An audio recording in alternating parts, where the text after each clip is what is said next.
Ladies and gentlemen, would you care to come and take your seats? Do you want to sit in the middle here? Yes. It's fine. Well, thank you for arranging all this, Martin. My goodness. I'm going to sit here. If you want to go at each end, I don't mind which way round to go. Do you want to sit? Yes. You want to sit here? Okay. It's going to be rather basic because I just get him a rather responsible.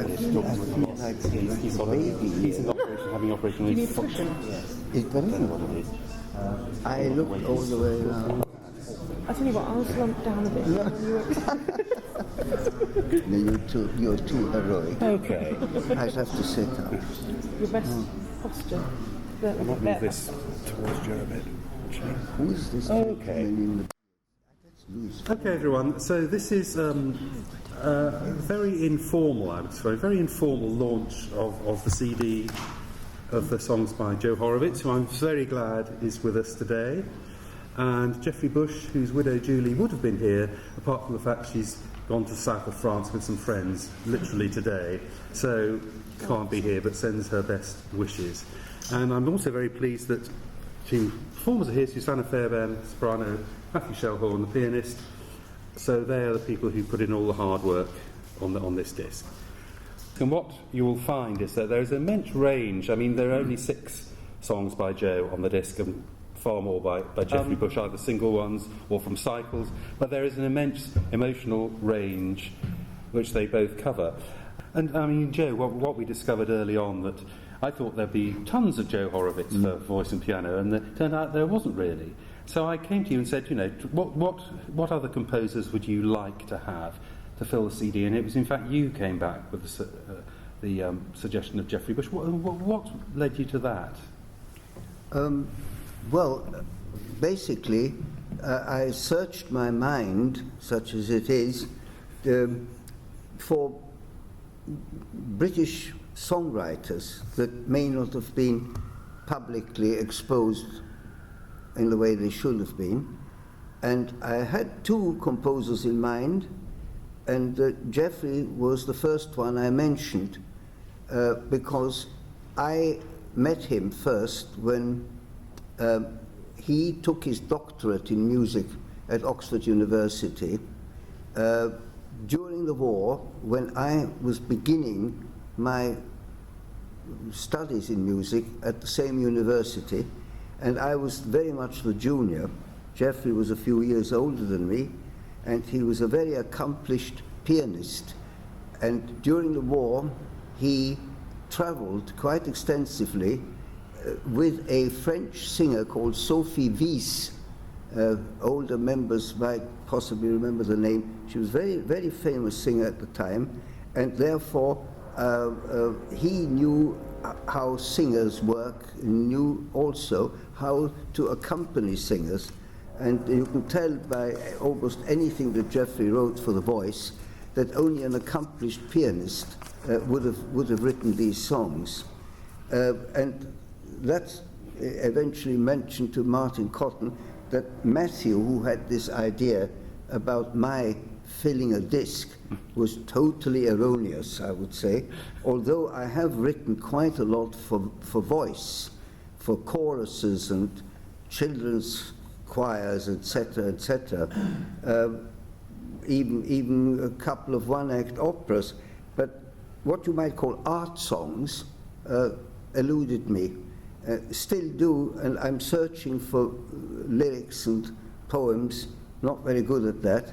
And so in the end, that's how the disc emerged, mainly through the energies of Martin Cotton and a few other people, I dare say, from the British Music Society, to whom I very, very humbly thank you very much for even hosting this idea. And the whole idea of, I mean, we are the British Music Society, so Geoffrey Bush mentions that in an interview and probably in other places that he feels himself very much, or felt himself to be very much, in the English song tradition. And Joe, you're not, but I think anyone who's set Shakespeare and Blake and even somebody as English as Michael Flanders is if not English, very, very honorary English. Well, I've had a rather lean time from newspaper critics because to do me that honor, they frequently point out that my music is far too English. Which obviously, as you hear my Viennese accent, doesn't apply to my speaking voice. But I do honor the English language because unlike you, ladies and gentlemen, I had to actually learn it when I came to England just before the war. And I found it absolutely fascinating to translate my boyish Viennese dialect into tolerable English. And immediately I went to a fabulous school that was set up just before the war by some refugee teachers. They were professional teachers, a man and his wife. They set up a school to welcome refugee children from Germany and Austria and actually from Czechoslovakia as well, as it was known, in order to prepare them to enter English school life. And the one rule was that no word of German was to be spoken in the building. And of course, we had to sing in class, and I remember the difficulty of the song, which you know as Dear Ken John Peel. And I raised my hand and said, "Please, sir, should it not be Can You Peel John?" And, you know, those were the beginnings of my taking the learning of English as a very serious thing. And I'm very grateful for that. And therefore, when I had a master lyric writer like Michael Flanders as a great friend, by the way, both of them, Donald Swan and Mike Flanders, were very, very intimate friends of mine, and I worked with both of them several times, less so with Flanders, but with Flanders I wrote the children's cantata, Captain Noah and the Floating Zoo. And with Donald Swan, I did have a hand in helping to orchestrate some of his musicals, and we were really lifelong friends, actually. And so English means a great deal to me, and I certainly don't want to thrust music onto a public except for one German song, because I think if you're writing contemporary songs which are to be heard largely by a particular country, then one ought to honor that privilege by writing songs in that language. But if you're going to write a French song, why write a French song if you could write an English song? And the same goes for other people. I think there is a current sort of practice of composers from every country to dig around to write operas and poems in almost any language other than the language which is spoken around them. So I'm against that, actually. It strikes me, I mean, I had really heard most of the songs on this disc by Jeffrey Bush, before I received the pre-pressing disc. And the technique of writing for the piano accompanying the song seemed to me very similar of the way I'm doing it and Jeffrey. And I think it may have something to do with a period in which we were both young. So Jeffrey obviously a little earlier than myself, but Jeffrey was, that's what he told me many times, very, very influenced by the music of John Ireland. It came to the point when people thought he was a pupil of John Ireland, which he certainly denied. He wasn't, but he seemed to encapsulate the harmonies and the way that John Ireland expressed emotion by a simple switch of a chord to the next chord, which he took as well. And I tried in my few songs, the few separate art songs, I found I was using the same kind of method without ever discussing it with Geoffrey Bush. Somehow we were both influenced by John Arnold, certainly before my time, but he knew him, but he was no pupil of his. It's good to point that out, because many people thought that he was a pupil in many ways. Now, is there anything else anyone would like to add? Of course, I mean, I will say, of course, please buy the CD. There are some copies here. If you buy it after it's published next month, it will actually count as a sale, and therefore will help to propel it into the classical charts, which is always good for us and good for the composers. So, but you can buy one today if you wish. The official release date isn't till next month, so you will have it earlier than everyone else.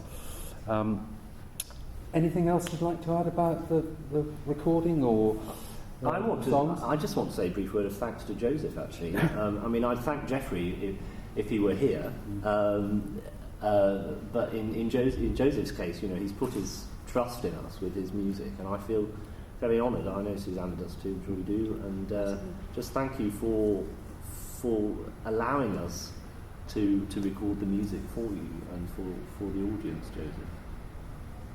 Very kind of you to say that, Matthew. I enjoyed the rehearsals and the run-throughs that we had, and referring back to what Susanna said about my featuring my great affection for the mezzo voice. That applies also to the male counterpart, which means the baritone. So, in other words, I'm the middle man.